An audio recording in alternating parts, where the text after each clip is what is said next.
And hi everybody, and welcome to another brand spanking new episode of Trip Around the Multiverse. And today I am the man who thought it'd be a good idea to jump in front of my sister to get axed in the back, Carl Charles. Yep. And I'm the ditz at the bar, CY Chung. Oh.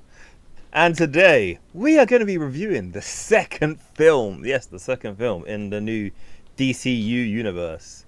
Not the Snyderverse, because that's long dead and gone. But we're reviewing Supergirl. I guess it's also, depending on who you ask, some people have it in their dreams that it will come back for some reason. I see sometimes there are people on, I say the Facebook or whatever, but there's someone called Restore the Snyderverse, and he's been around for years. Yeah. So and then every chance he takes snips at anything that James Gunn I say the James Gunn, but you know, the new DC universe, and then it's like but Zack Snyder's universe also had quite a decent amount of faults, but are we just gonna ignore all of those? Yeah. Like, come on, dude. I'm not saying, by the way, trashing one than the other. It's just like if you're gonna, if you gotta look at it in a balanced perspective here, right? Yeah. Instead, you're trying to rip into one, for them to bring back the Snyderverse. That's your hope, yeah. But likely, what would happen if this fails, the DC, James Gunn's DCU, they're gonna reboot and go to another DCU. So why would they revert back? Exactly. To something that is extremely polarizing, you know. Yeah. Hopes and dreams. Yeah. Anyways. So Supergirl. Non-spoiler bit, I will say it's a colourful film. Yes. But what it boils down to, it's a film that's set in space and just happens to have Supergirl in it. Yeah. No. Yeah, you're kind of right. Because I haven't read the book that it's based on. No, but the feeling. Okay, so it looks very much and feels very much like a James Gunn film, but James Gunn did not do it. Yes, it's got the signatures, but it's the second movie in a new universe, right? And they don't need to have a similarly unified look yet. No, unless you're all just going to say you're all going to replicate what James Gunn's doing, which then is like. Okay, that's a bit... Why? Yeah, exactly. It should have like own unique... Like, it have like a template, not template, but like, sort of like a connecting thing, but it don't have to look exactly the same. Yeah. So that's one of the faults I would say with this film, is just like, if you told me James Gunn directed it, I'd be like, oh yeah, I can see that. But, you know, it's like, it's trying to be a bit too similar to... I don't know if that's an artistic choice, by the way, deliberately, or it just happened to be that's how the guy does it. So... you've seen 300. Yeah, I've seen 300. And you've seen 300 Rise of an Empire. Yes, yeah. And if I told you both movies were directed by Zack Snyder, you'd say, yeah, okay, I can see that. Except like, the second one wasn't. The second one isn't, no. But it took literally everything from anything Zack Snyder did. That I get, right? Yeah. Whereas this one didn't need to, I think, necessarily be the exact, like, so similar. But no, it didn't need to be. I did enjoy Lobo in it. His hair was a bit too wild for my taste, but I guess... The main man, Yeah. And the thing is, I think, because it's how darkly... So, in the comics, when his hair's a bit frizzy, you got greys and you got blacks in it, right? Yeah. So you can see I say the texture in his hair. But here's like a black mass, so it just looks a bit... Just plain. Yeah. It looks like darkness. No gravitas to it, yeah. So I'm not saying, by the way, they should have spray painted something grey or whatever. It's just like CGI. They just needed something to catch the light a bit more, maybe. Yeah, make it stand out a bit more. Yeah. Because when you see certain shots, he's just like, a big bush in his head. Yeah, you're like, okay, this isn't as appealing, but sure, okay. Exactly. What they did, I don't necessarily say they braid his hair, but sometimes Red Lobo does work that look. Yeah, that's what I thought. It's not necessarily braids. It's just kind of that kind of bunch together. Chunked hair, huge, Well, that was the one thing, It's a fine film. It's not terrible. It's not super amazing. No, it's for me personally, like, it's sort of, I wouldn't say, how can I put this? It's not even saying the film, because I actually enjoyed it. Well, I enjoyed the film. Yeah, it's different. But it's not terrible. I mean, so go on. Like, okay, this is a weird comparison as well. In a film set up a new sort of universe, right? Right, you know you had Man of Steel. That sort of set the tone, right? And then you, instead of like slowly building up a universe, you just do Batman vs Superman. Right? Okay. Why? You know, this to me is kind of following the early MCU formula. Like, okay, we're gonna do these sort of character-centric films. You know, sort of build something rather than just hitting hit the ground running. Yay! But we haven't walked yet. But you have to remember the first MCU films were Iron Man. And Incredible Hulk and then Iron Man 2. Yeah. So I was going to say Iron Man and Iron Man 2, but now I forgot that Incredible Hulk was in the middle, yeah. Yeah. But, like, they're not super bombastic films, you know what I mean? Like, with, like, so much on stake and stuff. Like, you know, like Batman vs Superman, there was so many high stakes. And, like, one film in, you're already bringing Doomsday. Okay, sure. You know what I mean? Like, that makes no sense. But with this, it's like an easy sort of character piece film. That's how I kind of put it. It's like, because it deals with her on a personal level. I agree with you on that. I think there were character bits in it. Yeah. But it was more... Yeah, it's like, it was on flashbacks, but they weren't... I don't know how relevant... This film felt like it's a sequel to a movie that hasn't been made, if you know what I mean. Yeah. They did. I think they should have done a Supergirl movie, like based on her or whatever, right?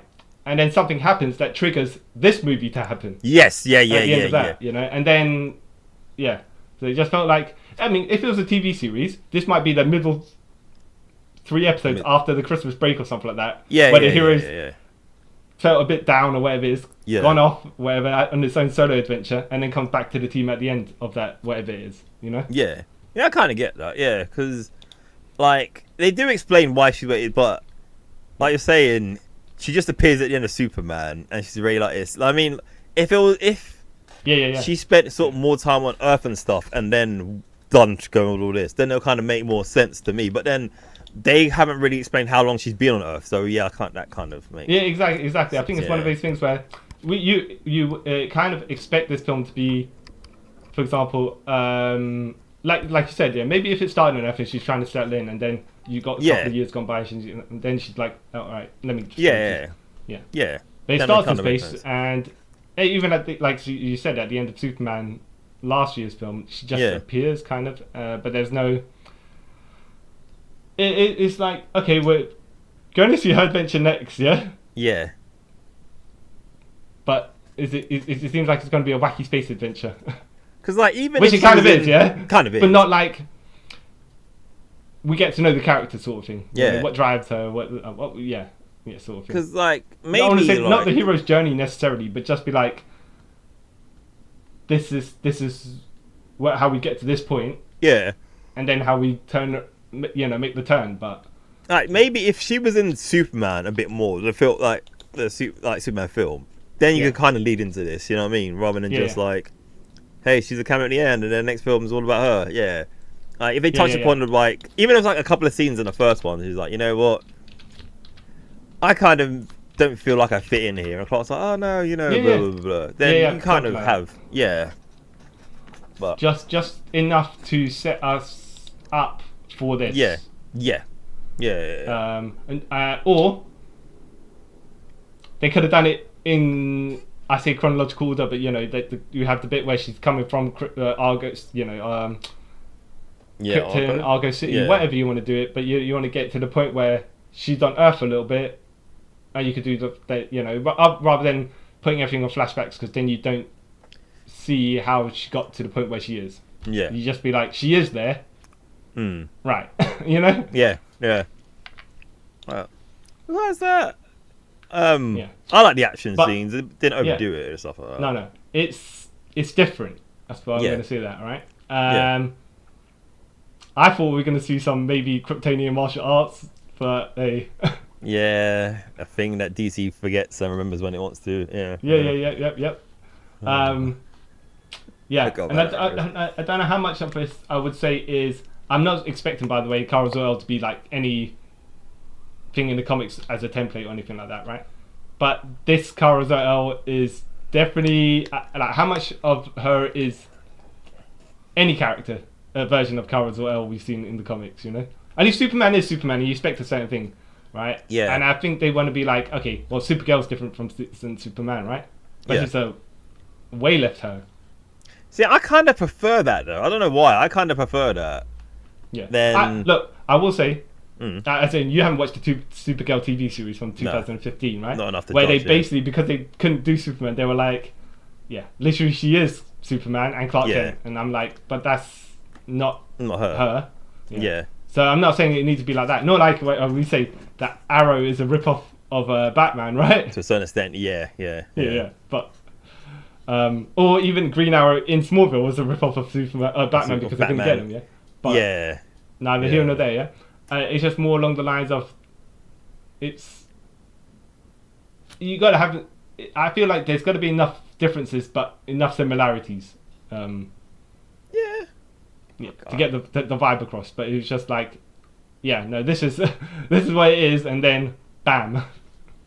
Yeah, I guess it's just a different take, and I don't know. I'm kind of okay. I don't mind it, by the way. It's like so in Superman there's all familiar characters, so new characters. I say new characters introduced movie-wise, but we've seen them in the comics and stuff like that. Yeah. In this, the only person I know other than Kara Zor-El, and other than the flashback stuff, right? Yeah. Is Lobo. Yeah. And I don't mind not knowing nobody. Yeah, no, same. I'm kind of happy. It's like, okay, they could have other than Crypto as well. If you other than Crypto, but he's Other than it's like, we're gonna throw this character and this character in, like, why? Yeah. So Lobo being, I was like, that's cool. You keep it kind of minimalist.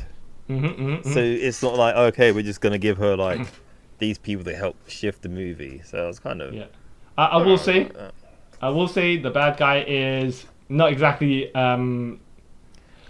He doesn't have depth. No. And he's not as petty as Lex Luthor, so he doesn't have a certain signature about him.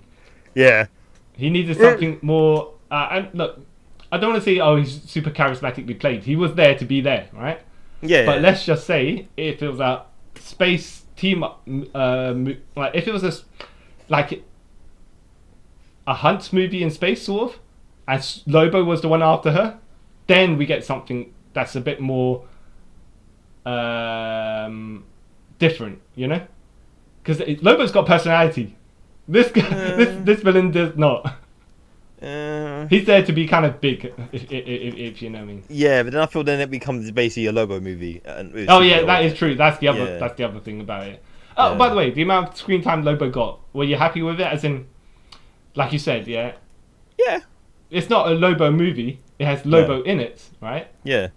But he didn't necessarily need to have more screen time. I don't think, because then he would have taken over the movie, which is not where what you want. And I'm kind of happy. They do. Go on, no, you go. Because, like, realistically, right, if they want to, because obviously Jason Momoa is a bigger name than, what's her name again? Millie Alcock. Yeah. So, like, if he was, like, someone like, let's say... First of all, is it Alcock or Alcock? I think it's Alcock. One L, right?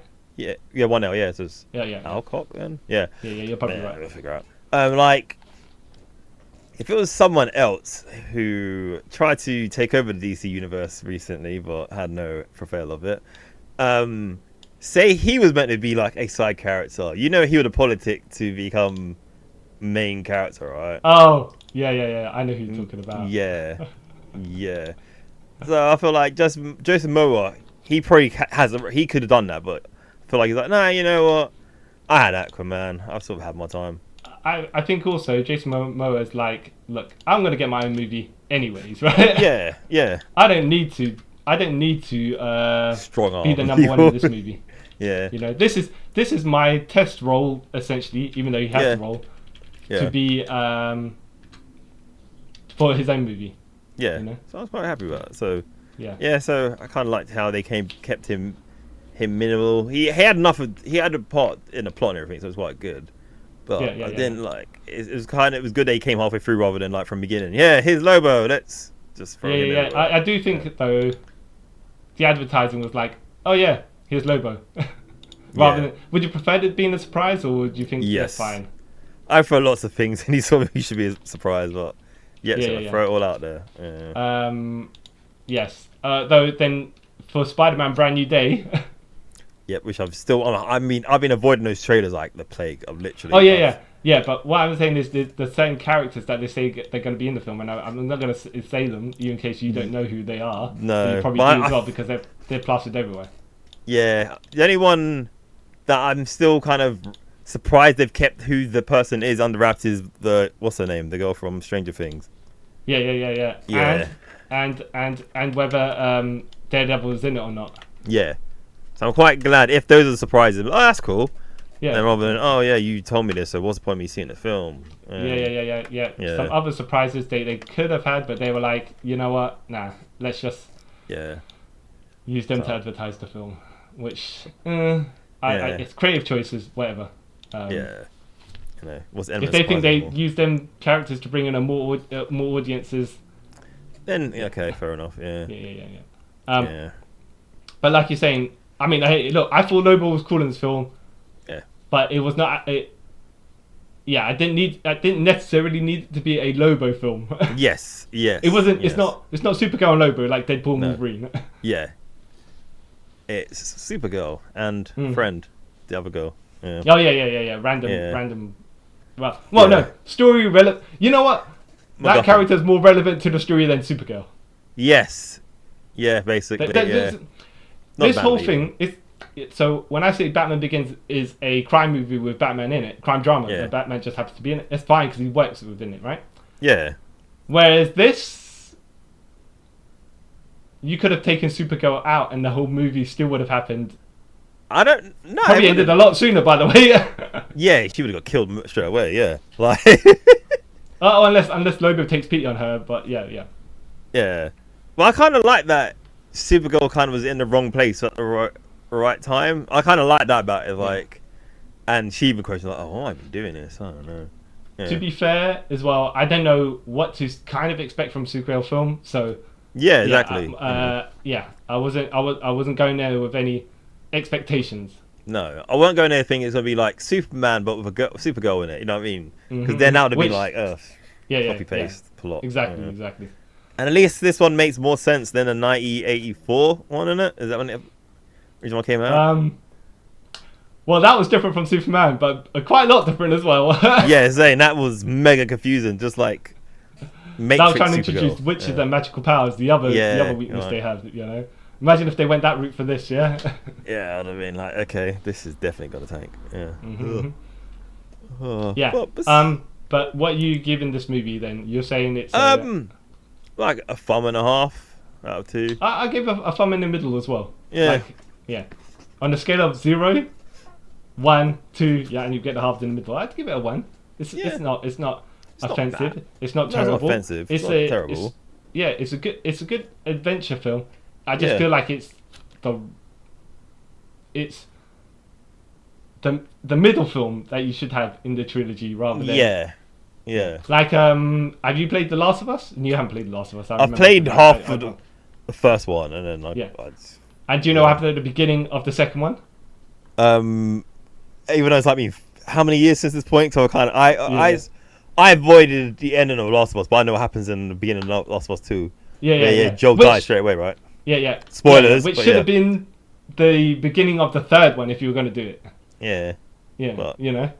Hey. But that's my opinion on it, anyways. Not The Last of Us. In this movie, there need to be like even if it was a team up, some sort of team up movie, like what's the team that Supergirl would go with? I don't want to say Teen Titans, but because our boy Connell is in that one. Yeah. And she was the Outsiders even. Like I don't know, something. I don't want to think. I don't want to say the Legion of Superheroes because that's kind of not really hers either. No, she's kind of got a lot of the teams that she's ever been in are kind of like we haven't got any super male person or in a Superman family, so hey, we'll put Kara in here for a while and then because that's how she was in the Teen Titans. Okay, Google. She was in the Teen Google's Titans. trying to argue, saying Supergirl is more relevant than Superman. She's not just a female version of him. She has to, like, she has you not feelings just too. take him out and put her in. It's not as simple as that. That's what Google's trying to tell you. But people feel that because there was a part in the mid 2000s, not Justice League, Teen Titans, when after Superboy died. Yeah. And there was a bit when Supergirl joined for a bit, and the reason why, which is really weird when I think about it now, right? It was just before it was during the Amazon attack storyline, right? Oh, yeah. Yeah. And so she joined. Her and Kara went to learn how to fight like Amazons. Blah. I mean, Kara and Cassie went to learn to fight like Amazons. Blah blah blah. Yeah. That storyline ended, and then the reason why Kara left the Teen Titans was, I remember this, that she wanted another Kryptonian. Cassie wanted another Kryptonian on the team, so she could remember what it was like to have Connor. I was like, that's a weird. Well, you know what? That's what we call lesing it up, right? No, but that it's like it doesn't make sense.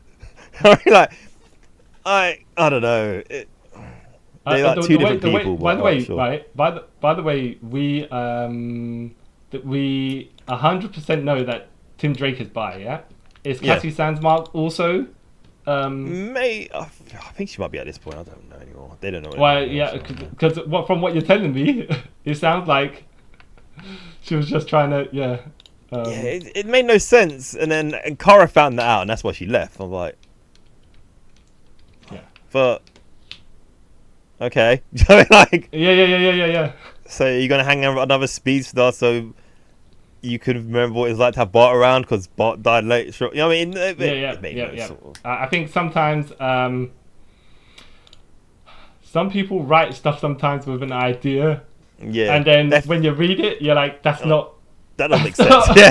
I don't think that's how you want that to come off. Yeah. Yeah. And you know, like you're saying, right? And not to distract from because we're going to spoilers in a minute. Yeah. It's just like when someone says, someone pitches an idea and you're like, oh yeah, that sounds cool, and then you see the execution, like, actually that's terribly done. We missed the landing. Yeah. Exactly. So I'm guessing that was it.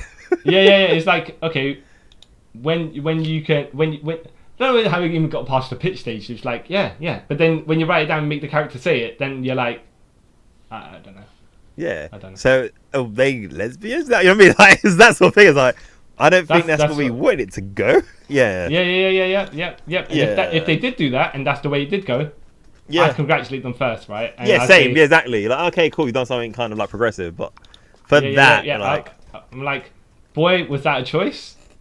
And that's a wacky choice. Wacky choice indeed. Yeah. But at least it makes sense. Then why you did it? You know? Yeah. But no. Or it's just like sometimes, by the way, when they do these things, I see in the comics, but in movies or TV shows, whatever, where they're like executing an idea, and then at some point during production, or someone says no, and it could be high up, it could be someone low tier, it doesn't matter where it is, and then you're like, now it's a half baked idea with a quick wrap up, just so you can conclude it with your option B, C, or D, rather than your option A. Yeah. Option A might have been great anyways, but you probably planted enough seeds in that direction already. That would have worked, rather than we're going to go wacky B, like, but this doesn't make any sense, so why would you pick that? Yeah.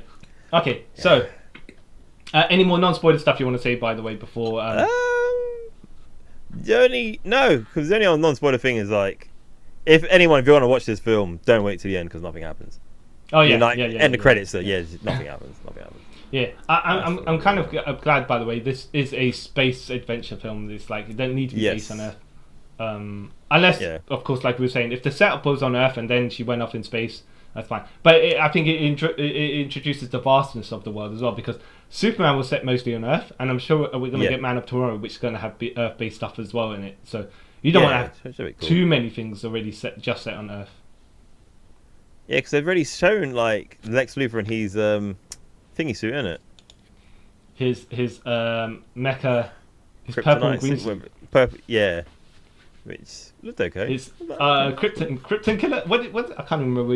It's just called the Power Suit, as far as I know. Yeah, that's what I kind of know it as. Yeah. I'm thinking, by the way, if so, do you reckon Steel is going to be in that? And if Steel is going to be in that, will he have? Would you think Steel will have as much screen time as Lobo, or do you think he should have less because he shouldn't? Because Lobo was in quite a decent chunk of this film. I don't know. I feel like, but then the only thing about Steel, I don't know. This is me being like nitpicky, right? Mm-hmm. Like, I feel like Steel should, because how he appeared in the comics, right? He came after Superman died, because he got inspired, and then yeah. But then I don't know how his New 52 origin. Well, the New 52 origin makes no sense because in that he did die. He did so. Yeah, so I don't know anymore. When Superman was fighting Metello, that's what in the New 52 origin. Yeah, but I don't know. Yeah, I would like to see him like have screen time possibly. Yeah. Well, do you think they'll About the introduce John Henry Irons as a engineer/scientist guy, not construction worker? And they can do the whole War Machine thing where he looks at a suit and goes, "Maybe next time." And then yeah. So It looks like the red and green power suit, but like the pre-colored version. Yeah. Which looks remarkably similar to a Steel suit if you put the S on it. Yeah. Okay. What? Then you can say it. Yeah. Oh, funny enough, I think Lex Luthor has that funny. So if you flip it upside down, it's more of a hexagonal. Yeah. Like Superman 1. Yeah. So at some point, I don't know, but we're just throwing things up in the air. Anyways, speculating. Yeah.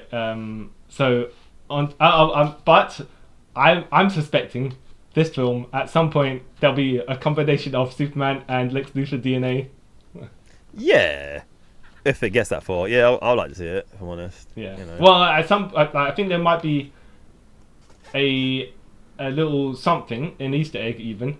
And whether they follow through on it, maybe they take ages to do it. Like X-Men Apocalypse, end credits, Essex Corporation. All right, well, it's been 10 years now. Yeah, literally, it's been 10 years. Nothing came from that. Well, kind of. Logan. They showed X-23 in that, so. Yeah, well, they should have had it as Dr. Essex instead of that random doctor. I guess that what's his name was Richard E. Grant, but. Yeah, Doctor. Yeah. What's his name again?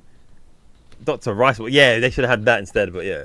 Yeah, and I know it's not Dr. Essex's character, but you could just be like, okay, so his experiment went a bit too far, and then he's like, all right, well now this is what I'm going to do, and he could have done roughly the same story with different kind of like him trying to recreate the mutants or something, and things are going wrong at the start. Anyways, forget that. Yeah. Anyway. Yeah. Spoilers on this movie. All right.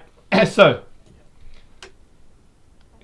Spoilers in this movie. You want to start? You want to go for spoilers. It? Spoilers. Yeah. Like, I liked her reasoning for being an alcoholic. Okay. Yeah, survivor guilt and all that. I feel like they played it off really well. Like. Well, okay. I thought. All right. You're gonna tell us the story of what it started. Wait, what spoilers you want to We're doing spoilers now, right? So we're gonna recap the whole story. Yeah. Okay, so like, it basically is. So it starts literally like with the main bad guy, Clem. Is that his name, right? Yeah. Right? Yeah, Clem, arriving on the planet, and he goes to this master weapons maker. And he's like, yeah, so I want all your weapons. And the guy's like, I don't want any trouble. Here's the keys. Right, take everything you want. It is what it is. And while this is going on, the Supergirl's friend, who becomes a friend. What was her name? No, Mary. Is it Murray? Whatever it is. She's kind of listening out. Like, hey, what's going on? Rufy. Yes, it. Kind of listening out, right? And her brother has headphones on, and he sees her standing by her door. So he thought it'd be a cool idea to like jump out and scare her. So he does that, and the main bad guy Clem obviously doesn't know it's gone, but he thinks it's an attack, so he throws an axe in dude's back, killing him straight away. And then the mum like snaps and tries to stab him. He like force pushes her across the room. She hits like a cabinet, breaks her neck.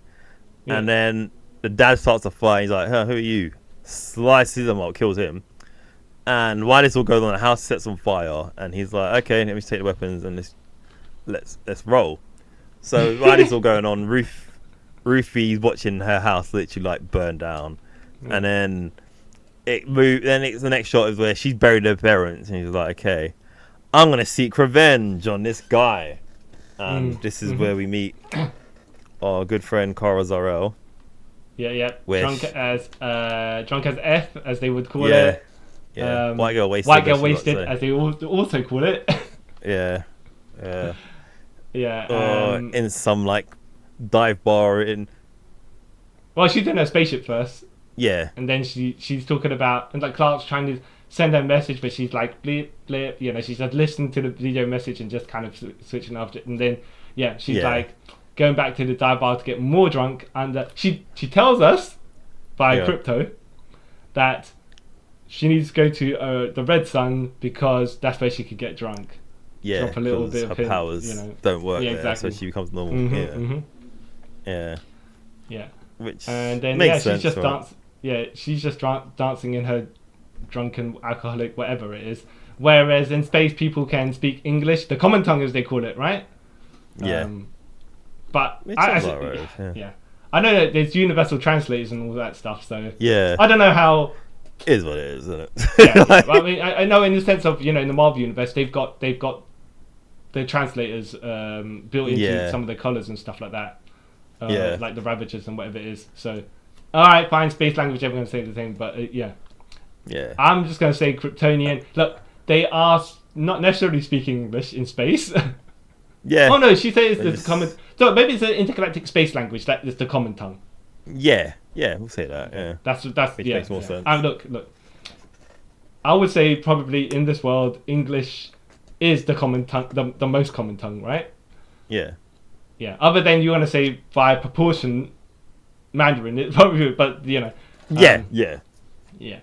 But based on what most countries would be able to understand enough, right? Yeah. So there's probably some space language that people have created that is enough that, and we're hearing it as English. Yeah. Okay. That's the way I'm working it. Yeah. It could even be the Legion of Superheroes language, whatever they're using there. Oh yeah, they're rings that translate everything, innit? Whatever. Oh yeah, they got actually. No, you're right. Yeah. Anyways, she's dancing around. She's getting a bit drunk. Little Ruthie bursts in the bar, and she's like holding up the sword, and she does her spiel like she's from Princess Bride. Yeah. My family's died. I want to get revenge. I will give this sword created by my dad, my father, the whatever the greatest that people seem to understand because they're like, oh, prick ears. Now, and then so I'll give the sword to you once my revenge has been taken. And then one guy walks up and says, "Yo, some space alien thing," and he says, "So what if I just take that right now?" And then another guy walks up. And she does that, shoves her to the side. Carl walks over, saying, "No, you just give her back the sword. We'll be all square." And she gets shoved, and so then Carl's like to Ruthie, "All right, give me a sec. I'll be back in a minute." Yeah. Yeah. He steps outside, tries to speak to the alien who's speaking his language because we don't hear the other side of the conversation, right? But he can understand her, which these things do happen, right? Yeah. And she kind of runs towards his steed. I don't want to say it's a horse because it kind of isn't. No, it's kind of like an alien horse, whatever it is. Yeah. Grabs the rider side of it, does a swingers underneath, and she double drop kicks him across. Yeah. From like a 360 spin. Yeah, kind of goes around the horse and kicks it. Yeah. And then she's like, I'm like, oh, okay, fine. That'll work. But she gets the sword, and you're like, all right. And the guy goes to try and fire her, and she gets a little bit beat up, and I'm like, this only makes sense. First of all, they're in red sunlight. Secondly, even if she could fight, how well can you fight drunk? Unless she is fighting drunken style like Jackie Chan, right? Which would make no sense. Making no sense because how would that happen? Yeah. yeah.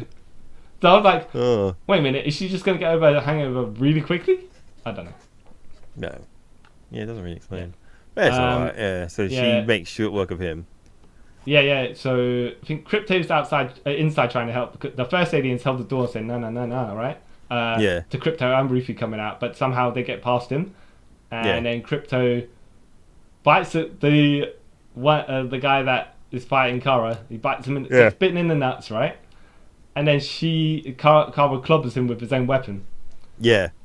And then she's like, here's your sword back. Yeah. And then, doesn't she pass out after that, right? Yeah. And then she wakes up back in her spaceship. And then she hears a knock on the door. And it's Rufy again. She's like, it's you.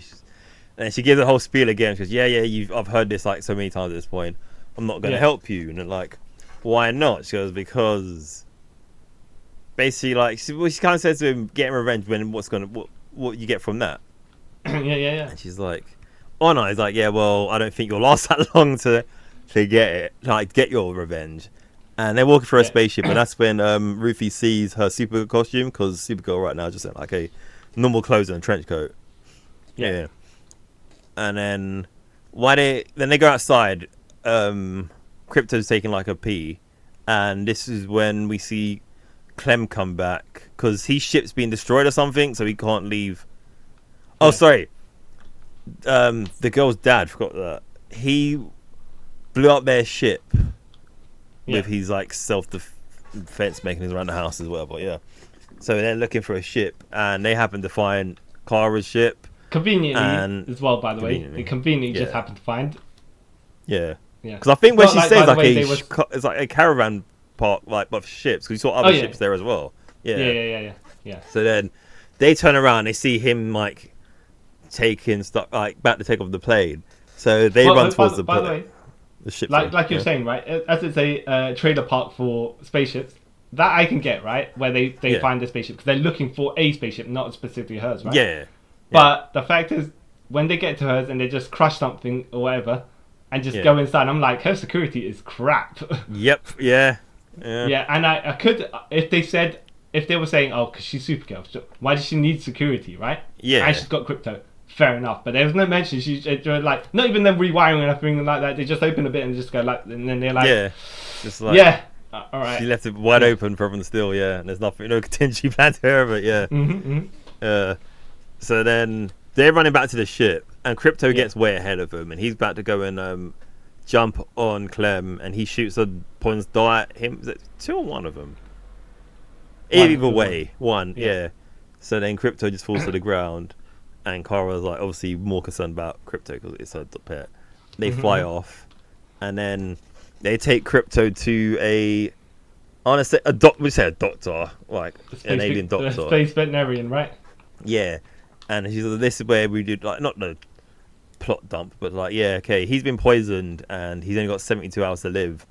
And you can save him, but you have to get the poison off of the person who poisoned him because they carry it as an antidote just in case they accidentally do something to themselves. Yeah.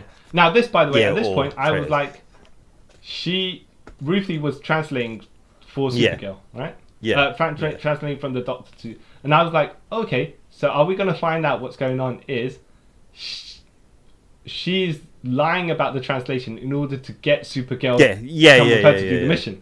Yeah. So I was like, it surely is not that there's a reason why Supergirl's not understanding this other lady.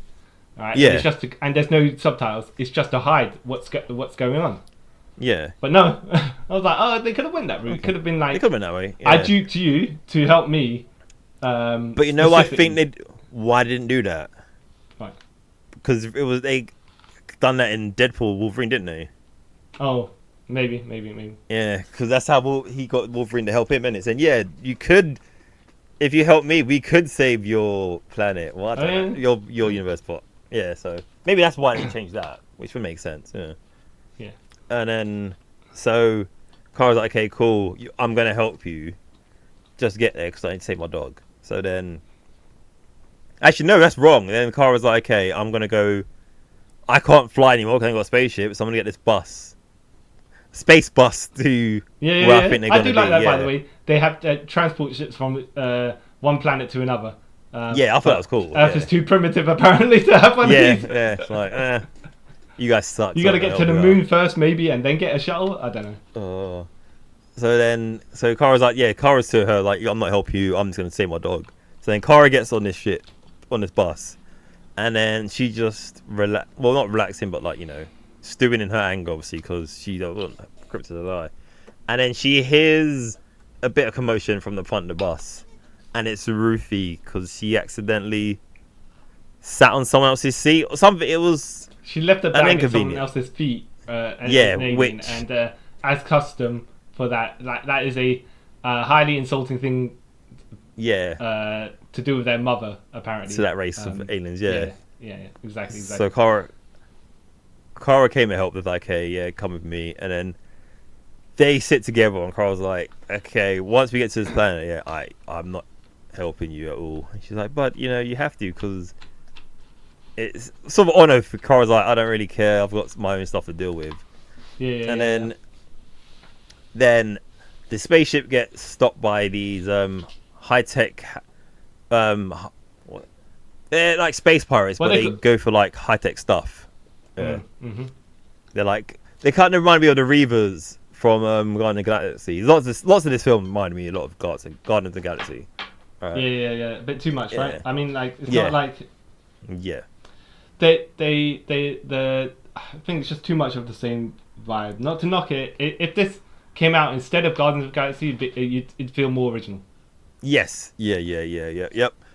And so then, because even like some of the character design and stuff is a lot like Guardians of the Galaxy. But anyways, so they get boarded by these pirates, and they start like robbing people, and they go to rob Supergirl. Right, so I say it's good to know in space you'll get the same criminals as on Earth. People just rob people for their head. Crime is universal. Yeah. So then, so Kara's about to give him. They take the girl's Ruthie's sword, and Kara's like, no, you can't take that. You can't take that. Trying to like buy time so she can steal one of their teleporters off them. So she happens to do that. There's a little skirmish, fighting stuff like that. Yeah. They get the upper hand on Kara because she accidentally teleports herself into a locked room in a cockpit, and then this is where I'm pretty sure the voice of the little alien was Seth Rogen, right? Oh, I don't know. It sounded a lot like Seth Rogen. Yeah. Oh yeah, it was Seth Rogen. All right, Google told me so. Yeah. So then she answered them like, so where is the nearest yellow sun so she can get her power, right? Yeah. And they're like, over there. And he's like, oh, can you get us any closer? She's like, we could if we had engines. So she's like, okay. Looks over and sees the spacesuit. Okay, if I can get in a spacesuit and open this door, I can get out there, get a bit closer to the sun, and then I'll have my powers. I'll be able to kick all sorts fast. So she's about to do that. She gets in the spacesuit, about to put on the helmet, and then one of the Ravengers, we'll call it out, I don't care at the moment, sees Kara. I was like, you're not getting out of here, because they don't know if she's got kryptonian powers or whatever. So she hits the eject button, so the room fills out. She flies out. Obviously, they think that she's gonna die because she's can't breathe in space. So then Kara's floating in space. Well, to be fair, as well, at this point, Kryptonians have been dead for quite a while. Like, as far as the rest of the world, the rest of the universe concerned. So they don't know this humanoid-looking species could be could whatever, be anything. You know? Yeah, exactly. So how do they know that she how would they ever know that she could survive in space? Yeah. So then she's floating in space, and then as she's floating, about to die, you see the sun come up a bit more from the planet that she was looking at, and this charges her up with solar energy, and then she flies back and then takes off all the like clamps and stuff that's stopping that space bar from going anywhere. And then they clock that, oh snap, it's her. She must have some sort of powers. Again, I don't know. They don't really safe. They know she's Kryptonian or whatever. So then they start shooting at her, and because she's not fully charged, it kind of hurts. So like, okay, if I fly close to the sun, so there's a space, there's like a little like flying chase. She gets close to the sun, so she got all her powers up. They try to hit with like a Kamehameha, and she uses her optic blast. Sorry, her heat vision. Yeah. And they have like a battle, and obviously her heat vision wins, and she disables their spaceship.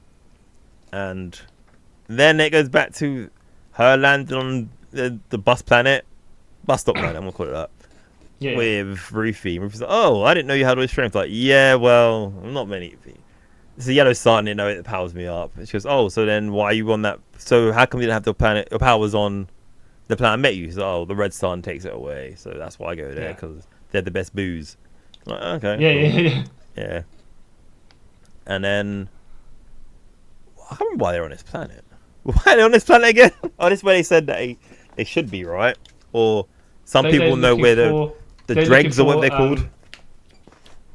Krem's people. I forgot. Krem from the Yellow Hill. Yeah, I think like dregs or something. Wherever their race is. Yeah, exactly. I can't remember what they are. Yeah. So then they go there to find them, and it's like, okay, if you go to this place, you might be able to find someone who tell you where they are. Brigands. Yeah, that's it. Yep. So then they go to a bar to get some to find out more from the locals. And stuff. It's a cantina from Star Wars. no, that is the brigand people. They like to kidnap females because they're all male species, and they like to get them so they can have a breeding camp of some sort. Yeah. So Kara's like, all right, well, we'll go exactly where they want us to go, this bar, to get information on that, because, and it's like both of them walk in, right? And I'm like, yeah, you both look like you could like pretend to be victims, or whatever. Yeah. So when they start, when like they open the door, they walk in, and everyone, all eyes on them, and I'm like, yeah, exactly that. So they sit down, and then one guy just kind of swaggers over to them, sits down, right, some alien, and he goes, starts talking. They're like, oh, so they ask him, do you know where the brigands are? And then he pulls Rufy closer to him, pulls the chair, and he goes, why do you want to know? And then Kara has to pull Ruthie back over to her side. And say, I have this girl for a trade. Yeah, I felt uncomfortable watching that part. I don't know why. Like, this is a bit creepy. This is weird. Yeah. Well, I found it kind of funny actually, because they're like barring her like she's a piece of meat, right? But the way that they're pulling her across the other side during the negotiations is like, all right. You're like, okay. And then Kara's like, okay, if you give if you can beat me in arm wrestling, you'll give me information. And the guy's like, okay, cool. So he goes to go and do it. She spits on her hand, and then he gets pushed away by an even bigger dude. Kara's like, okay, cool. The offer still stands. So then they all think she's a weak little girl, innit? So she's like, okay, let's do this. So they count 1, 2. Before we get to 3, she like breaks his arm, and he's like, oops, I can't remember my own strength. So then everyone in the bar get their guns out and start pointing at her. And she's like, okay. As you do, by the way. It seems like you guys, it seems like you were outnumbered. Yeah. Basically, trying to say like, it's kind of like the thing in Watchmen, like, you're not trapped in here with me. I'm not trapped in here with you. You're trapped in here with me, sort of thing. And then she goes, Rufy, okay, you go outside because it's gonna get a bit. Oh no, you standing at the corner over there. Yeah. Yeah. And then, while she does that, we see a glimpse of someone sitting in like a cloak, just like huffing and puffing. Like, okay. So then, fight breaks out. Kara like destroys all these people. Well, not destroys. She beats the crap out of everyone in there. Yeah, I do like the way it was shot though, because it was. Yeah. I say it was a bit similar to, because this is the first thing that came to mind was in Guardians of the Galaxy 2, where we're following Groot Jr., young Groot, whatever. Yeah. As the Guardians are fighting around, and I was like, yeah, that's pretty cool. Yeah, it kind of reminds me of that. Yeah, not that I meant to, I think, or wasn't maybe. But I didn't necessarily need to see Supergirl punching everyone, because we're going to get a bit more of that later on, and we had a bit of it earlier. So it's like good to have a different sort of action scene. Yeah, and but not too similar to when Mr. Terrific was taking. Yeah. Because that one was really cool. Yeah, so kind of different. So that's a kind of a good wing. Yeah. Because I don't want it too similar to everything else. So it's like variation is good. It's key. Yeah. So and then she's dealt with all those jabronis, right? Yep. And then you get the guy in the cloak walking towards the bar, right? Yeah. And I'm like, oh, so they're gonna have a super tussle, right? Because I say the guy in the cloak, we all know who he is, because he has this big hook, right? Yeah. And it's I'm like, oh, they're gonna do this. They're gonna have a little for no reason he's gonna fight her, because he just is, right? Because that's Lobo. No. That's his thing. No, he walks over to the bar and he's like, I'm looking for. Even though he knows about Kara already, right? Because he's just seen her fight, Yeah. I'm looking for the brigands, yeah? Do you people at the bar have any information? And then Rufy comes along and says, oh, yeah. If you're looking for them, you can help us. And Kara's like trying to stop it, but not. Yeah. And then, she's like, you don't want his help. And then she kind of sits on the bar and turns into a Super Valley girl. Yeah. She's like, oh my god, we're from Metropolis, and OMG, the drinks here are so wild. We're just having fun, and Lobo's like, you don't disgust me, and leaves. yeah. Which I thought was quite funny. I'm like, that's one way to do it. Yeah.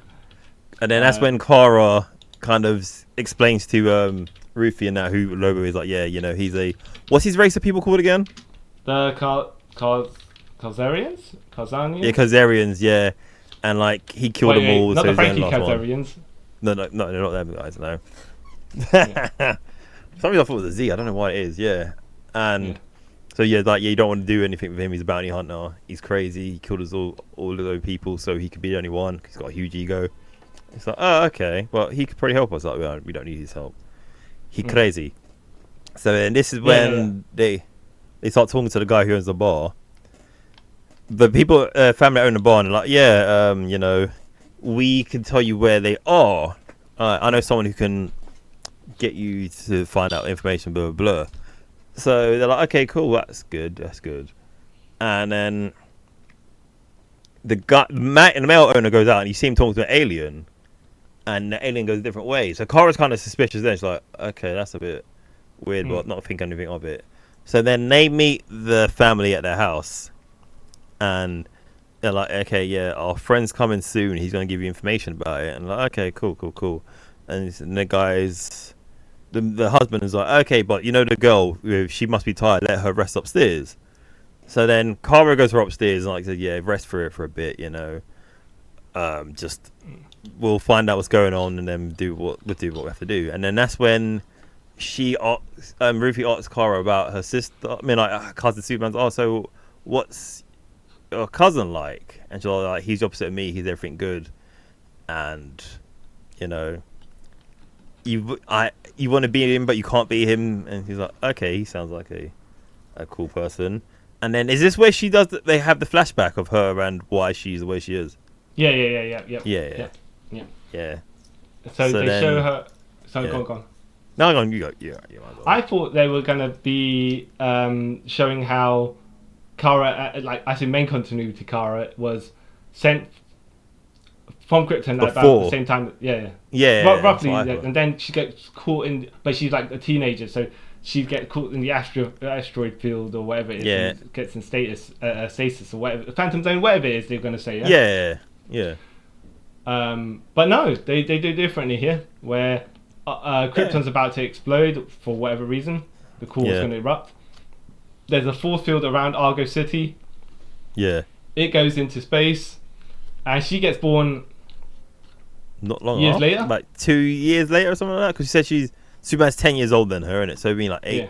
Well, yeah. And so she spent most of her life in Justice League, but she never knew it was any different, which is okay, fine. Yeah, which right? makes sense. Kind of, I mean, like, how would you know? So Yeah. But then there was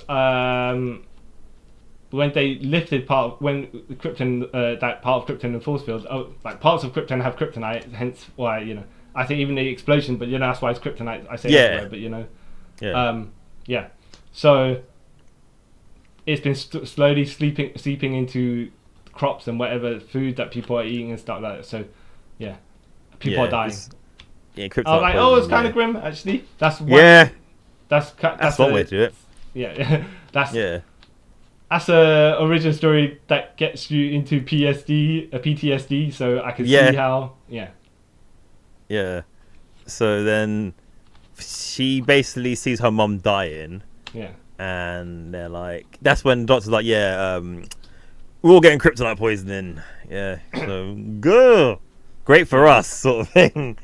And I thought maybe the twist was not twist, but it's going to be because she was born there. She's used to it. That's what I thought it was going to like kind of say, but kind of glad they kind of didn't go that way because then it kind of takes away something from her. But yeah, so then you see her dad working on stuff, and her mum's getting worse and worse and worse, and she walks in on her dad, and she sees him like coughing as well, like being sick. So are you okay? He's like, no, I'm basically dying as well, but I've been building this spaceship to send you away like your uncle did for your cousin. She's like, no, but I can't go. Like, I'm nothing without you. And he goes, then that's when he's like, no, you're everything about me. You're everything about your mother. You're everything about Krypton. So you need to go on and live. If I can save you, my life is meaningless. Well, my life meant something. And then she's like, okay. Then it kind of skips to her mom's funeral. And that's where she meets Crypto, and Crypto becomes her dog and all that stuff. Yeah. And then we see more people in Argos dying from the kryptonite poisoning because they ain't got much long left. So the dad finally finished making the spaceship, and he puts her in it, waves her goodbye, and then you see her just fly off, and then she starts crying, obviously, because she knows no better, which is true. Yeah. And she lands on Earth in the Arctic. Yeah. And Superman opens up the thing, and David Cornsweet, and he's like, we've been tracking your spaceship landing here, so for the past 3 days. I'm glad you're safe and everything. That you must be from Krypton. She speaks to him in Kryptonese, and he's like, "Oh, sorry, I don't know what you're saying. I like this bit. It was funny. Yeah.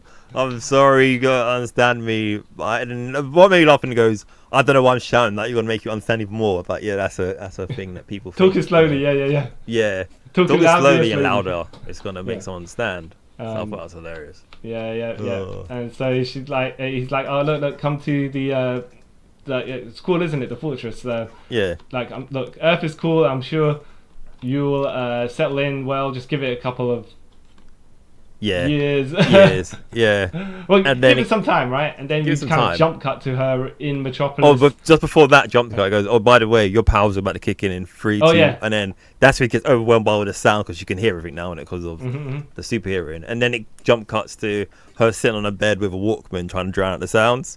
Yeah. And her just not enjoying because she still feels this is where she starts suffering from survivor guilt, because obviously she's the only one alive. And what happens then? Is that when she decides that she's leaving? Yeah. She goes off, and then we get back to the present where they're like, she's looking at her watch, that timer thing, and she's like, oh, it's been a bit long, let me go down and find out what's going on. And when she tries to talk to people at the bar who own the bar, they're like, oh yeah, anytime the people will be here. And they give her something to drink, which I'm like, of course this is gonna lead to one. You notice as well, especially since they made it a fresh brew, but they don't have cups to drink for themselves. Exactly, clock onto these things. So look, if they put 3 cups out, they put and poured it in every single one of the cups, right? And then the guy put it to his lips, and then put his cup down. then you'd be like, oh, okay. Yeah. You could kind of since buy it, there's only one cup where like us people who I don't say necessarily watch out, but you're like, oh, okay, I've seen this kind of sort of thing before. Yeah. Like, So then she starts drinking it, and then she starts looking around the room, and she sees a picture of them with a daughter, and then then the wife kind of like slips. Was it the wife or the one of them kind of slips up, like they kind of regret doing it, and that's when she's like, "Have you got milk? Have you got?" Because she starts feeling funny, and then they're like, "Sorry, they said one life for another life." So obviously, if they told the brigands where she was, they would give her back her daughter. So like, okay. Well, first of all, how can you trust people like that in the first place? Whatever, right? And then exactly. Secondly, is like the lies that you tell yourself and the power of denial. Yeah. So then she's like, "Have you got any milk? Any milk?" And what's that? It's like, comes from animal, whatever. It lines your stomach, and like, okay, we'll just say first shelf on the left or whatever. So she goes, drinks it. It's just line her stomach so she can get rid of the venom. And then she looks over and sees some like worm thing. That's where the milk comes from. It's like, oh, come on. So then she starts kind of feeling better, right? And then she wants to go to the toilet to vomit up the poison and the milk.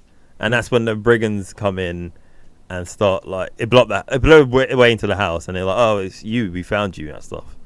And then they start trying to fight Kara, and she's giving it all the lip. Obviously, being her, it's like, "Oh yeah, you guys are dicks." Basically, like, yeah, you guys are kind of dicks and stuff like that. What are you gonna do? So he starts throwing her about. Her plan so she can get close to the toilet so she can vomit. So then he gets to the toilet, vomits, so all of the venom and stuff goes out, and then she gets stronger, and then she starts like just fighting everyone. Yeah.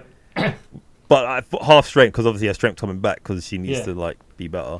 And then she runs upstairs because they're about to kidnap Rufy. She stops them from happening, and then they fly out into like I'll say the main part of the little town they're in, and that's when all the brigand soldiers are and the spaceships with like carrying other females and stuff. So then Kara takes Rufy and says, "Okay, you stay up here. I'm gonna take care of these guys." And I'm like, "No, I can help." She's like, "No, you stay here because they're looking for you because they want your sword and stuff. Just stay here." So then Kara goes down, starts fighting, and then your boy comes in. Finally, after quite a bit of decent away from the time away from the screen, you're like, "Huh, about time, right?" Yeah, and then because he's looking for a certain brigand, he's looking for a certain one, and he finds him, so he starts helping Kara fight. This fight seems pretty cool. Yeah. He gets to Lobo gets to show what he can do. Yeah. Kara gets also to show what she can do as well, power wise. So it's cool, man. Like super speed and I say brute force, but your boy. I say our boy, right? My boy, because you're saying his boy. Gets to pull someone in the back stitch. Yeah. Yeah. Oh, that's hilarious. And then we see the girl, the daughter of the bar staff people. You see her run off because Kara manages and Lobo managed to free a lot of them from the spaceship trap sort of thing. So they're all running off, and she runs off, but Clem clocks onto her. Yeah. And he goes to chase her. Yeah. So everyone's fighting everyone else over there, yeah? And he's like, "Nah, forget the fight. I'm so petty." Yeah. I'm going to go find the bar owner's daughter, who I said I was going to free, and I'm going to go and kill her. Yeah. Yeah. It was crazy. And then, so then he finds her in a corridor in the alleyway, and the parents come out and go, no, you can't do that. So he kills both of the parents in front of her. And then so Rufy, something happens with Rufy, and Kara has to save her. Oh, so he finds the girl. The girl, and then Rufy tries. It's like, okay, I'm going to go and shank him while I got the chance, or AKA I'm going to try and save the girl, wherever she was at that. It's one of those things where you're like, okay, is she doing this or is she doing that? Yeah. And then she's about to get backfisted, and Kara then jumps in the way to take the hit and grabs Rufy, and they do the the Fast and Furious 7 thing where The Rock saved the Yeah. yeah. What's the face? Yeah. Letty. Yeah. Yeah. Where, No, yeah. it was not Letty. It was What's his name's baby mama? Yeah. And yeah, I forgot her name, which is why Same I tried to here. not say that. I want to say Giselle, but that's her real name. No. Oh, is it? No, you're talking No. about Gal Gadot's character. That's it. Yeah. Yeah. Whatever. I forgot her name now. But Yeah. Yeah. I keep forgetting it. We'll come back. Anyways. Come back. It's not important. Yeah. And then I think Kara gets distracted by something else, and then like you're saying before, the bar owner's daughter. Yep. He's gonna kill her. Then you got the bar owners coming to jump in the way. Except they get shanked as well, and then he picks her up, kills her. Yeah. Yeah, and then kills the girl as well, and then he disappears. Does he run off? I think he walks off. Yeah, he walks off. And then Ruthie finds the bodies, and Kara's like, "This is what happens when you get them away." Basically. Revenge. Yeah. And I thought then she was going to say, you know what, killing don't make everything better, right? And then she's going to point out as an example, right? Yeah. You got Batman, right? I thought she's going to allude to, the revenge. Just down bring certain roads, Yeah, just it's a never-ending circle, sort of thing. Yeah. Rather than obviously they're not going to say my cousin's friend or whatever it is. Just be like, I've seen this before. It doesn't. Yeah, exactly. End well. I thought they were going to go in that direction where it's like, Batman does exist in this universe, right? And she knows enough of his history to be like, I don't want this to happen to someone else or something like that. Yeah. Dark obsession, whatever. How are you going to put it?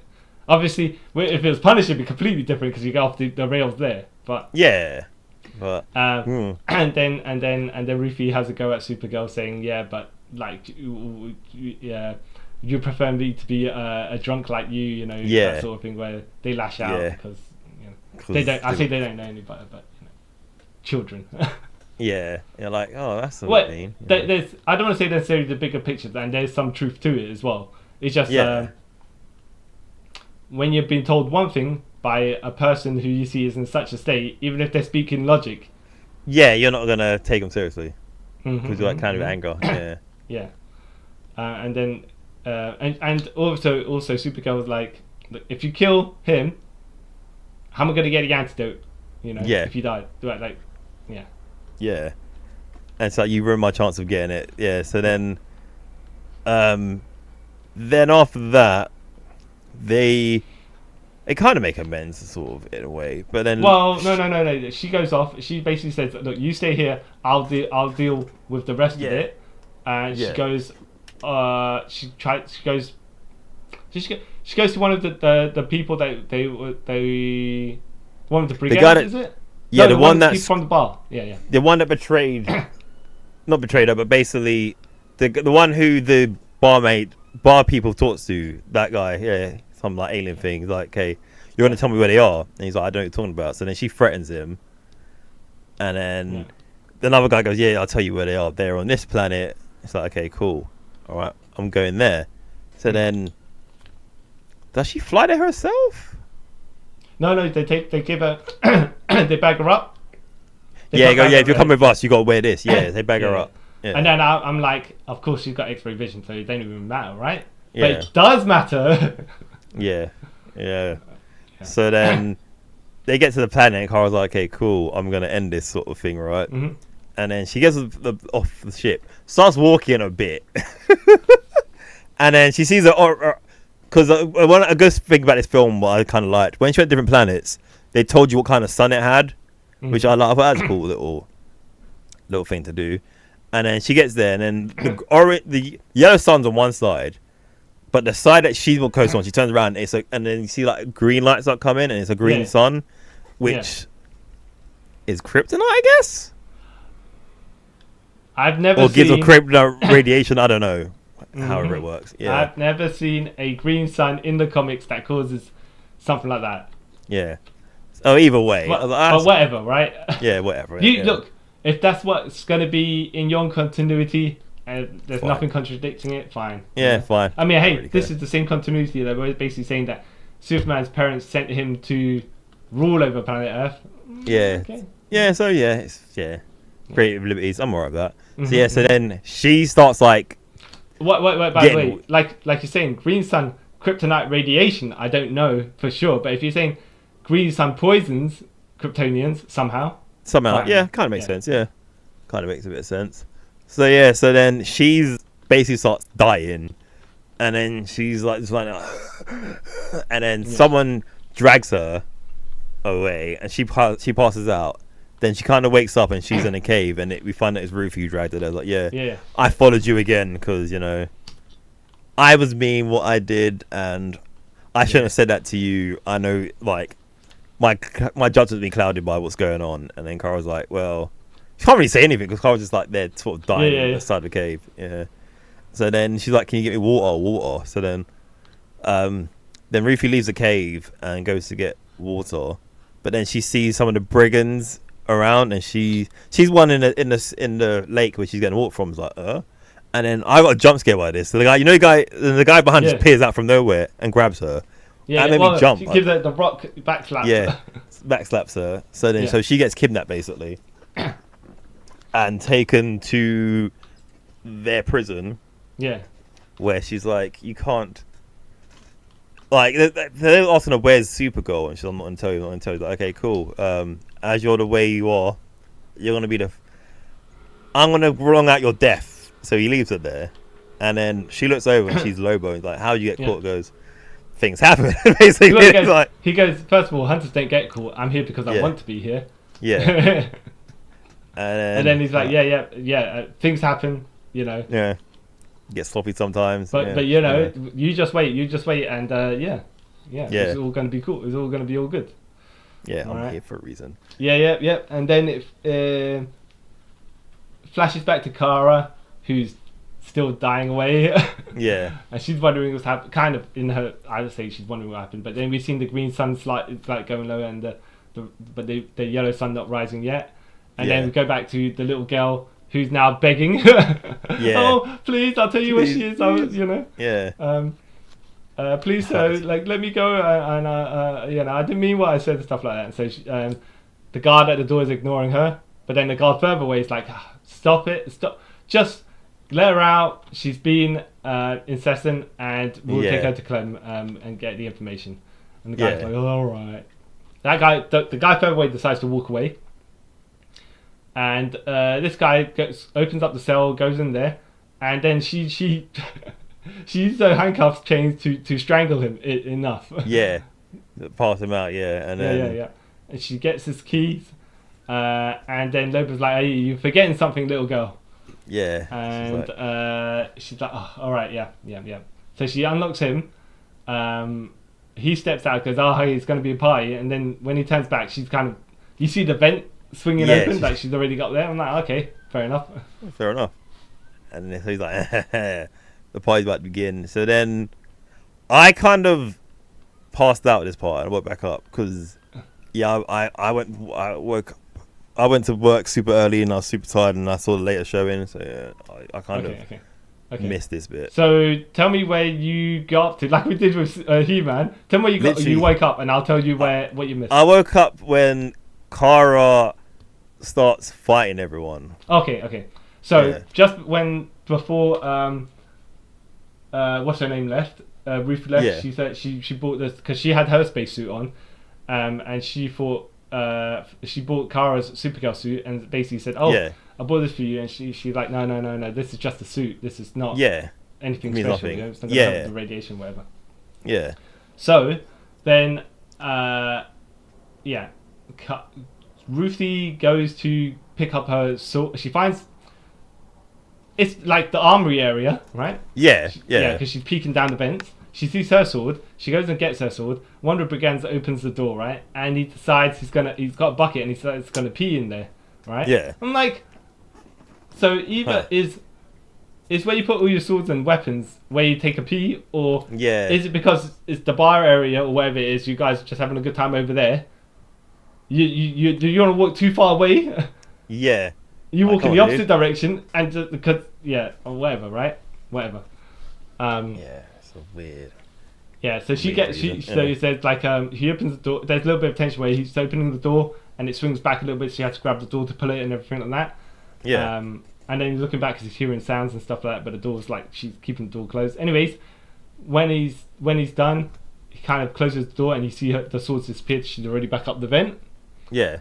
And then the green sun goes down, the yellow sun comes up. Kara gets this.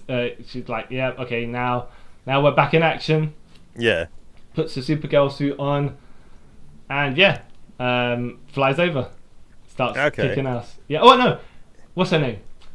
Briefly decides for some reason all the brigands are on the roof area of the yeah. And I think she's kind of hit a trigger of some sort to unlatch them or something like that. Yeah. But they catch her and he's like, Clem's like, oh, so you little girl still want revenge? Nah, right? Yeah. And he's about to kind of try, like, one-on-one combat with her, yeah? Yeah. Which is not going to happen, right? No. Kara flies over, starts punching some people, calls Clem at some names. Clem's like, all right, fine, you want to deal with it, come here, right? He shoots her a couple of times with kryptonite arrows, and then he walks over to her as she's kind of downed, and he's like, yeah, I made this especially for you now that I knew what you were, and that's why we came to this planet over here, right? Yeah. For your weakness, see? The yellow sun's not going to help you too much here, right? Especially with these kryptonite arrows I made that's poisoning your veins right now, right? Yeah. And then even though she's kind of semi-depowered, she tries to pull it like she's about to be in trouble because I think they're going to pull an axe and chop off her head. But then it's like, okay, well, Lobo's still is going to make his appearance because he was not gone too long ago. So yeah. He starts wrecking shop, and then they kind of team up to fight against the bad guys individually, not as a team. Yeah, as you do, You take care of your people over there, I take care of my people over here, Yeah, she starts putting out those kryptonite arrows from her. Yeah. Okay, because I saw that bit where after she starts fighting her, and then I think I might have drifted off it, and like I didn't get how she burnt out the kryptonite poison from her blood. Oh, she just flew closer to the yellow sun, apparently. Okay. That doesn't. Yeah. I know it's a bit of a. I don't 100% get that myself, right? But I understand if you're in the vicinity of kryptonite and then it slides away. And But then again, in Superman Returns, he pushed the whole kryptonite. Which I think island, is awesome. So, but that stuff wasn't in his veins; it was a surface area sort of thing. Yeah. So I don't know. Okay. That makes sense now. Okay, I mean, like, some weird reason to explain it, but okay. Yeah, I would say if they smeared kryptonite over her face, like liquid kryptonite or something like that, I don't know. It's like she burn it off when she's near the sun, fine, or something like that. But yeah, when it's in the body, I don't know. But if that's what they established, fine, Yeah.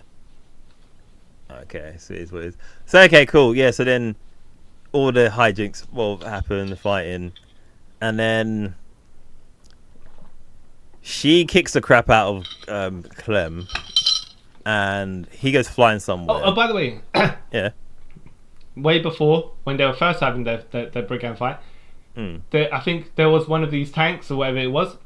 Yeah. That Supergirl unlatched, and instead of squashing Clem, he stops with one hand. And he puts it to the side. And I was like, oh, okay, we're gonna have a sort of semi-physical equal then of some sort. Yeah. No, he never kind of does.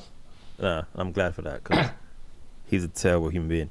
But it just kind of like it's not necessarily an end fight because she's fighting jabronis, which is fine. Yeah. But then he's not. He's like, what it's not going to be a clash of the Titans, but you know what I mean. That's sort of spectacular. I say spectacular fight. I don't expect them to have martial arts fights or whatever it is. Just like big power punches and stuff like that even. But I don't think he could take too many of those. Because... No. But I don't know. Maybe because I think their thing for this film was rather than like her battling someone to get over her demons, she has to get over her personal demons. So I was like, that kind of makes sense. You're going that way of it. That's cool. And so then he's lying on the floor like, I want to say bleeding out or whatever. And then Clem comes over and says the whole spiel like, I'm the daughter of da-da-da-da, and you've ruined my life, basically. I'm gonna take your life, and it will make my life better. Yeah. And then Kara comes over and goes, "Don't do it. It's not worth it." Because yeah. At this point, I think she's already rescued all the captive women. Yeah. And and she's taken all the jabronis that made the Mad Max circle around them. Yeah. But I think Clem was going to fight Rufy again for some reason. Yeah. And then and so she super speeds out of there. Yeah. And then Rufy she destroys Clem. Yeah.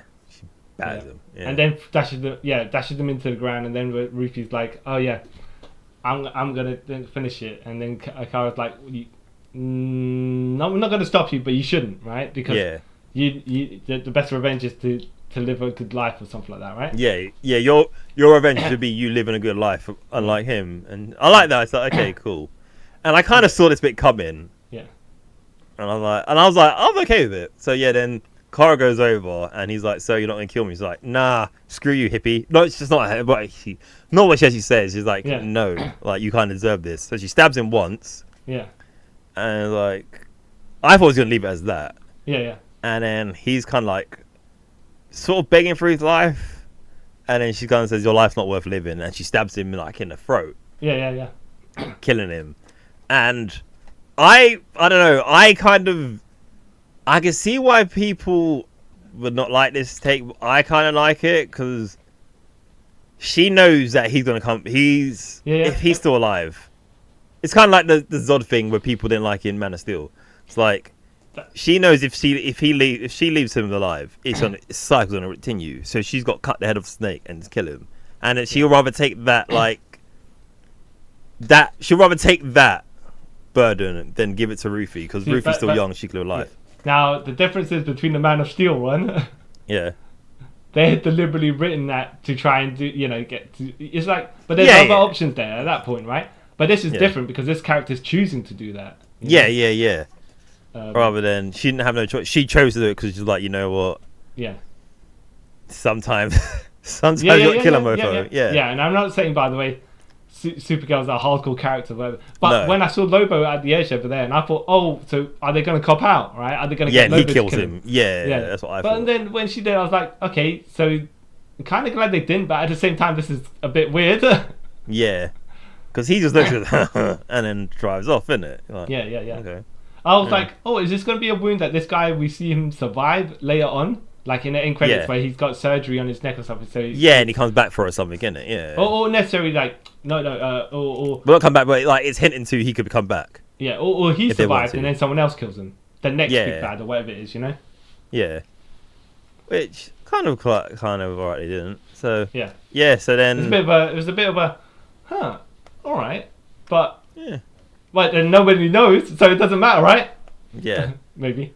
So then she kills him and she takes the antidote off him.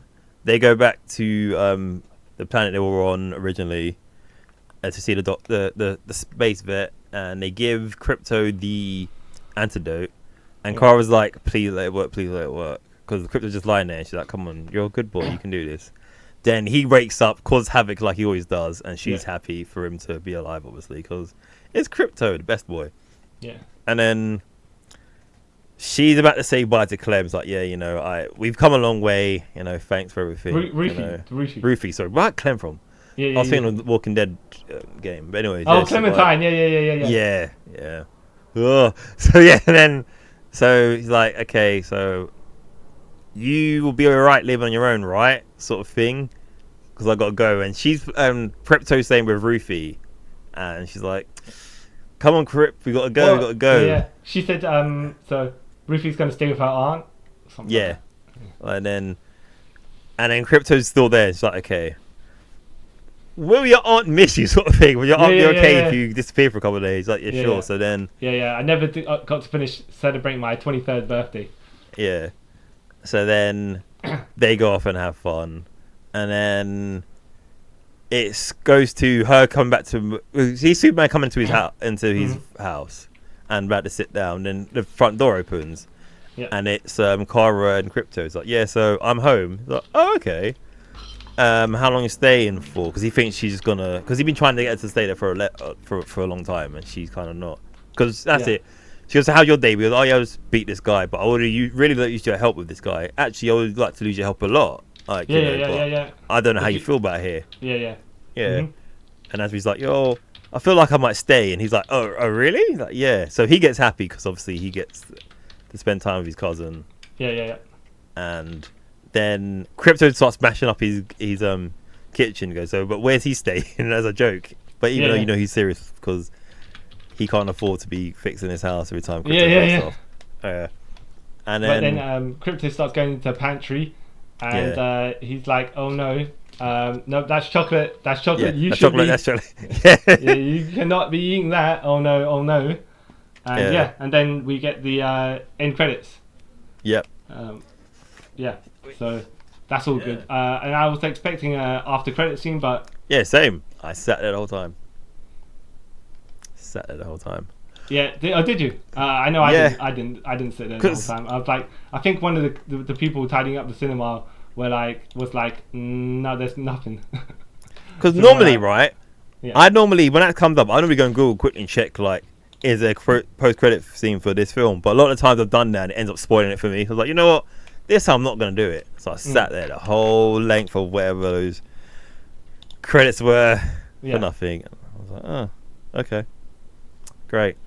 Great. Not when a Supergirl will return or anything like that. It's just like Supergirl, and that was like, oh, huh. You bash sticks, yeah. It's what it is. I say it is what it is, but hey, look, that's how it ended. It kind of made sense to end it there as well. I don't think it's necessarily like, because that was at a point she's kind of happy with where her life is. Yeah. So what we need to do? Concludes her character arc. Yeah. So I was quite happy with that. I was like, okay, this is cool. And then that was Supergirl. Yeah. Bit of a wild adventure. A bit of this, a bit of that. But yeah, I'm cool with it. It's not. Yeah. Yeah. It was a decent ride. Like, I enjoyed it. For me, there was no lulls in it or anything, or me questioning why they're doing anything like that. It was like a film I could sit down and watch and like be entertained for the 109 minutes. You know what I mean? Oh yeah. It wasn't like you said earlier. It was not offensive or anything like that. Hey. Yeah. Not to be not offensive is the word I put it. It's a decent adventure film. Yeah. Would I mean, is it a Supergirl film? Well, I don't know how much you close you want a Supergirl film to a Superman film, so it's enough different, but it's a very different film is all. But then again, I say to you, how many Supergirl characters do you know that you can base a film around that you think that popular media have that you think need to be there? So exactly. And you could hardly do a story in Argo City for an extended amount of time as well. So. No, exactly. Or the other way they could have done it right, which like you kind of said with the TV show, you just get Superman villains and give it to Supergirl, but then it's like you're just exchanging one for the other rather than making her be her own thing. So yeah, exactly. Yeah. So I kind of am fine with it. It's a middle thumbs up for me. Yeah, I'm saying a thumb and a half. Yeah, yeah, I enjoyed it. That's what really kind of matters. I hope other people do enjoy it. Oh yeah. I don't think there's anything too negative about this film. No, it just is very different from Superman. Like a lot of the visually it's kind of the same. Yeah, visually kind of the same, but then visually kind of like, because I would say this is kind of, to me, felt more like a Guardian of the Galaxy sort of, not clone, but homage than Superman did. Yeah. So like, and like most of the negative things I've seen about it is like, what you're complaining about has nothing to do with the film, because a lot of it is her look. I'm like, really? This is what they're gonna moan about? I think. By the way, I do have to applaud them in the sense that, look, this is a girl. She's not gonna look dolled up because she's drunk through most of the she cares about getting blazed, right? Yeah. Not in that sense, but like wasted, yeah. Yeah. So what's she gonna? She's got like obviously they have to. She has to look a certain way because it's a film, of course, right? Yeah. But I don't think they need to. As film, it'd be a bit weird to have her like I say cake to makeup, but like yeah, like she's going to a fashion event or for her to like a supermodel as well, be kind of weird. Yeah. She like that stuff. Like say off screen, she's going to the premiere of the movie. Fine, yeah. I don't know how many drunk people are going to go, or people dealing with those personal battles that are going to be like, oh yeah, by the way, let me just. By the way, I got a caked face full of makeup. Yeah. I think she was a good actor. I have no problem with her. I think it's the attitude of the character that, at that point, I say they displayed to us that we expected. I mean, like. Yeah, exactly. Yeah, I've seen the version of Supergirl in the TV series, so it's basically Superman but blonde and a female. Yeah. So it's just like, but then that's you only do that because you don't have the rights to make the TV series with that character. Yeah. So how different are they? At that point, once because. Yeah, then you just basically rip off one character to do another character. To another one, isn't it? Yeah. Mm-hmm. So I was kind of happy the way they portrayed her in it. It's if they ever do a Scarlet Spider film, right? Yeah. I don't expect them to say he's a clone of Spider-Man, like Peter Parker or anything like that. They'll just have to do something a little bit different that he got spider powers, and then do whatever they need to do because they're like, first of all, it's too complicated, yeah. Yes. Very. And then people be asking questions like, why is Ben Reilly not basically? Well, you're gonna call him Peter Parker if he's Peter Parker. Now you guys get a bit like call him Peter Parker. Yeah, exactly. Just make it all different. Like, you got his spider's powers genetically from whatever, and then you can do whatever you. I think we said this before. You can do whatever you want with Ben Reilly. I say Scarlet Spider Ben Reilly, not Spider Noir Ben Reilly, because they've got what they want to do with him. Yeah. Ben Reilly, Kane, they can do whatever they want. There's like little line is spider powers. Literally, that's what you need to do. And as far as their histories are way too convoluted, unnecessarily baggaged, to a certain degree. Yes, too much baggage for no reason. Yeah. But it's a decently fun film. Is what I'll say about this film. Yeah. I'll probably watch it again at some point. Alright, Yeah, I'm more intrigued to see Man of Tomorrow, but I'm also wonder how they're going to do non-super based character films in this universe. Yeah, like where we're going to see our Green Lanterns, our Mr. Terrific film, but maybe not Mr. Terrific. They'll probably call it something else as a team-up movie. Justice. Yeah. The Justice Gang, but they won't call it the Justice Gang. No, they might do, and then they might do a Funbolt thing, innit? Yeah. Asterisk Super Justice Gang, and then again Super Friends. Super Friends, something like that. Yeah. More likely, maybe might even call it the Outsiders or something like that if they've got the League. Yeah. But we'll see. I'm quite looking forward to the future holds for these films and the DC universe. Yeah. As long as they keep they need to they can vary the tone is what I'm going for. The type of film and the visuals as well. Yeah, they should. Which I feel like they should do. Yeah. Which we'll wait and see. Like with the TV series, they can't have the visuals in it because Peacemaker's technically in this universe now, right? Oh yeah, and that's kind of different sort of way. Yeah, so we'll see. Because Peacemaker's in Superman, that was hilarious. Yeah. I feel like hope season 3 actually comes out. Well, how many years do we have to wait for that? But hey, technically as well, that's like Suicide Squad does exist, but also doesn't exist in this universe. So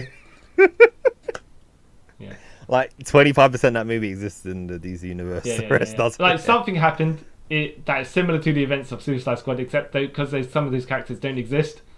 Yeah. Yes. Yeah. So did he go on that mission with just him and Rick Flag then? Because Harley doesn't exist anymore, or does she? I don't know. So I'm saying I don't know if she's one of the ones that they brought over, but I don't think they have.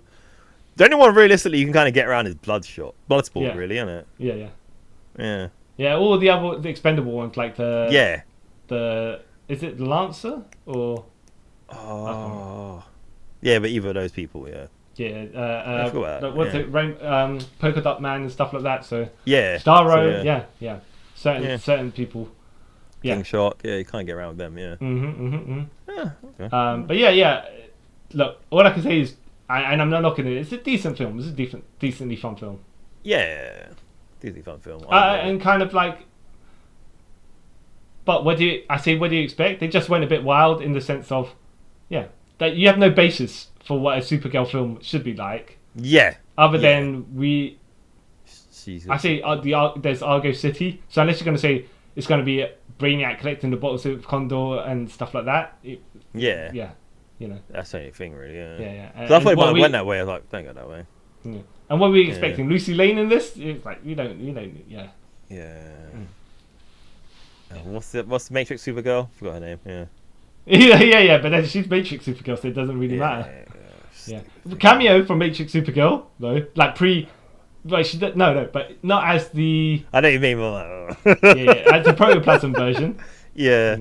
Oh, sounds so stupid. Yeah. Yeah. Okay. So. Yeah. See it. It's not going to offend you. That's my opinion. Yeah. So so that's us signing off for this episode. Yes, sir. It is. Yeah. By the way, I do have to say it's kind of good that because they had Superman in the Superman suit for most of the film. Yeah.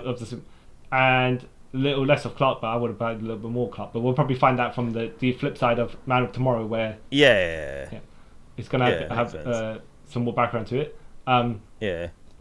Here, she's not in the suit until the end, and I'm like, I can kind of see that, but I was alright with that though, because it's like one of those staples of the superhero film. They don't read that much anymore. Like it's something like, "Hey, you got a suit straight away," sort of thing. I kind of like how she had a suit and then didn't wear it, and then the end, like, you know what, kind of like the Daredevil series. Like he got near the end. Yeah. Like but that I think that was different because where else can you pull off a 13 episode series where the guy's in the actual suit in the last 10 minutes? If even that. Yeah, exactly. Good point. Yeah. So that is us signing off for this episode of Trip Around the Multiverse. I'm the bartenders that want my own daughter back, so I poison someone who can rescue them. Yeah. See why, John? I think it makes sense. And I am the man who decided to become a space bus driver just to get robbed every weekend. Kyle Charles. And thank you again. Also, before you go, don't forget to like, share, subscribe. All our contact details, like our social media handles on the top. So that's our TikTok, Instagram, Twitter, and if you're watching this YouTube, just might as well subscribe. It's fun, It's free. You don't have to pay anything for it. And if you want to comment or anything, give a comment down below. Let us know what you thought about the film or anything we've ever spoken about, because there's many things we've spoken about over the years. And so I don't know. That's a weird pitch. So I hope you enjoy this episode and our other episodes coming out. These will be depend on how we release this. I'll speak to you after. But you probably hear us more than you wanted to. But until next time, guys. Thanks for taking a trip with us around the multiverse. Bye.